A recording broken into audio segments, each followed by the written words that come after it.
The Justice Society of America has been around a long time. They originated in All-Star Comics in 1940, almost 2 decades before the Justice League, the X-Men, and the Avengers. That means they've been around almost 80 years. That's up there with Batman and Superman. The team's old age has led to something quite remarkable in the DC Universe, and comics in general. They're a group of characters who have actually aged with time. The team who and their original parents fought in World War II against the Axis powers still have that in-universe canon.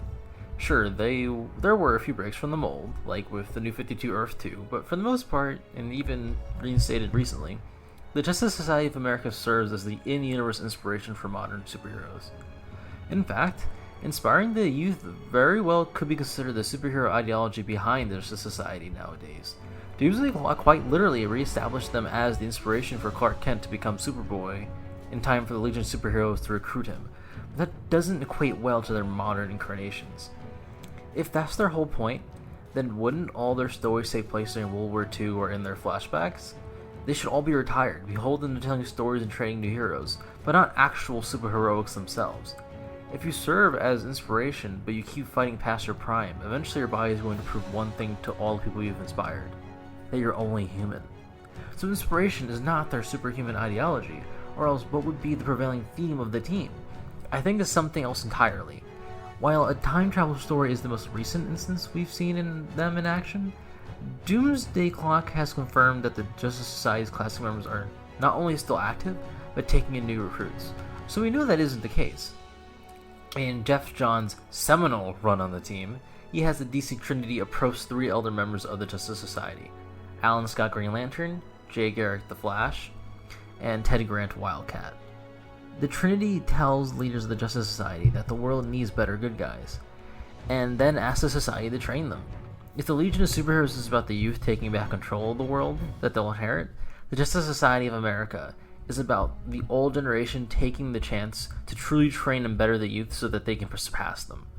Geoff Johns' whole run on the team keeps repeating the idea that the world deserves better good guys, but it can't be the old guard, it has to be someone new.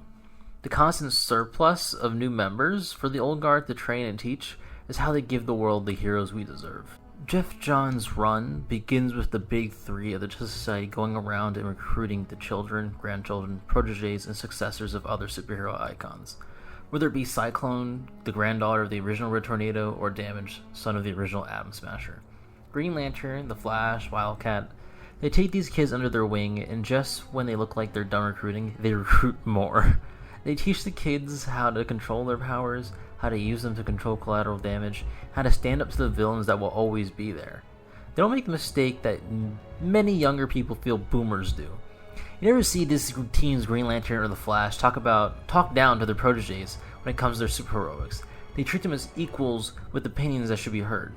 They give as many as they can to see at the round table, with people going without only because they physically won't fit at the table. Even when the big 3 have discussions among only the leading members, they show that being a leader isn't about being older or more experienced, but being skilled, knowledgeable, and worthy.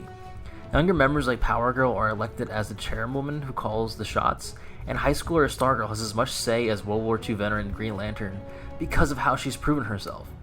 Raising better good guys isn't just a slogan or a good idea. It's a reality because the older superheroes understand the upcomers will respect their experience and lessons if the respect is mutual. Not once is there a moment where Green Lantern Alan Scott hangs the fact that he's a part of the greatest generation over anyone's head. No one ever says that the younger members don't know anything because they're kids. When people are separated, it's a matter of ability. Stargirl goes on every mission because she knows what she's doing, and the older Damage doesn't because he doesn't always know what he's doing. And for their efforts, the kids actually learn, they get stronger, they know better, and they become more than a team, more than a family, but a society. For the first arc of this run, the team fights the Fourth Reich, who are nothing more than neo-Nazis looking to kill off the bloodlines of members of the Justice Society and keep them from ever rising again. They're bozos wearing scary colors attacking defenseless civilians and even children. This contest proves that the old and the young can fight alongside each other, but it's not until an alternate Superman of the fabled story Kingdom Come do the Justice Society prove that the society truly can raise better heroes. The team is faced not only with a future that is the supposed product of the youth taking up their mantle, but the influence of a mad god who will lead them astray. Kingdom Come Superman tells them that the heroes of the future turn the United States into a gang state, each vying for control of a territory, killing criminals and the people they are supposed to protect in the name of their justice. Never does this future deter the older members of the society from training their young heroes. Never does that make the original three stop and think they have to reevaluate what they're doing. If anything, the society lets their newest members speak more freely. Then, when this character from Hebrew legend, Gog, offers to make everything perfect, the society has conversations about what he means. He brings life to destroy forests, protects innocents from disease, and he heals members of the team. Damages acid-burned face to Dr. Midnight's blindness, he fixes it all.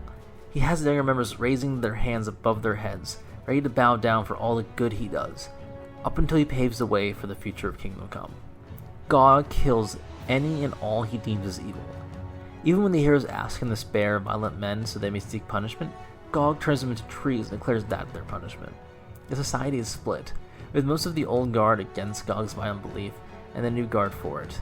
The split shakes the old guard and makes Kingdom Come Superman believe that the future he comes from is set in stone to repeat. Eventually, it is learned that Gog wants to be worshipped in return for his gifts, and if refused, he will destroy the planet. Because of course he does. He's terrifying to look at.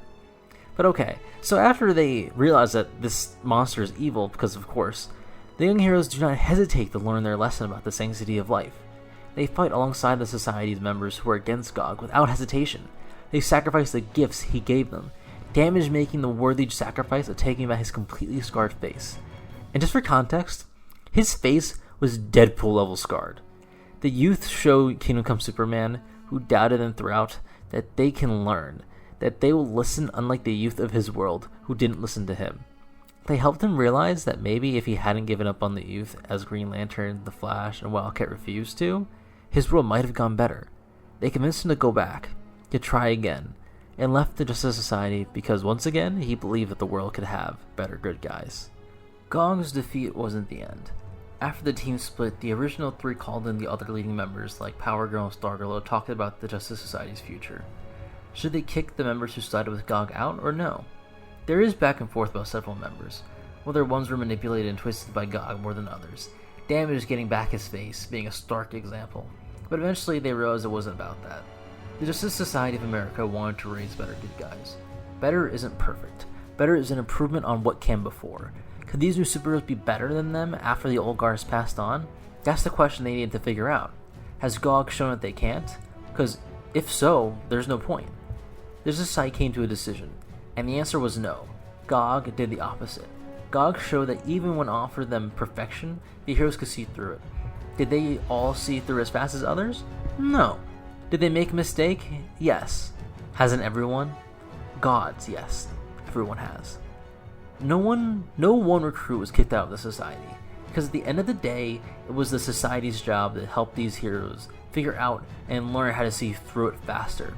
The fact that these new heroes didn't know what Gog was really all about was a failure on the old to teach them what to look for.